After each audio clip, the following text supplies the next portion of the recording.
Praise the Lord. 2 நாளாகமம் 15ஆம் அதிகாரம் 2வது வசனம்.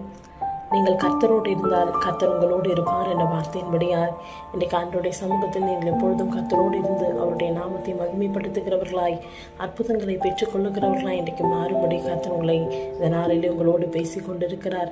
இன்றைக்கு அநேக காரியங்களிலே கர்த்தரை விட்டு, தேவனுடைய காரியங்களை விட்டு உலக காரியங்களை நீங்கள் ஓடிக்கொண்டிருப்பதனால கர்த்தர் உங்களோடு இருந்த அற்புதங்களை, அடையாளங்களை, பாதுகாப்புகளை, நன்மைகளை செய்ய முடியாமல் இன்றைக்கு தடைகளாக இருக்கிறது. இன்றைக்கு நீங்கள் கர்த்தரோடு இருப்பீர்கள் என்று சொன்னால், அவருடைய கரத்தை பிடித்துக் கொள்வீர்கள் சொன்னால், அவர் உங்களுக்கு செய்ய வேண்டிய எல்லா நன்மைகளையும், பாதுகாப்புகளையும், தேவ கிருபைகளையும், எல்லா தயவுகளையும் கர்த்தர் நிறைவாய் தந்து உங்களை ஆசீர்வதிப்பார். இன்றைக்கு கர்த்தருடைய கரத்தை பற்றி கொள்ளுங்கள். அவரோடு கூட நடக்க ஆரம்பியுங்கள். அவருடைய சமூகத்திலே காத்திருக்க ஆரம்பியுங்கள். உங்களுக்காக அவர் யாவையும் செய்து முடித்து அவர் ஆசீர்வதிக்க வல்லவராயிருக்கிறார். நீங்கள் கர்த்தரோடு இருக்கும் பொழுது எல்லா ஜெயமும் உங்கள் வாழ்க்கையில நிறைவாய் உண்டாகும். ஆண்டவர் ஆசீர்வதிப்பார்.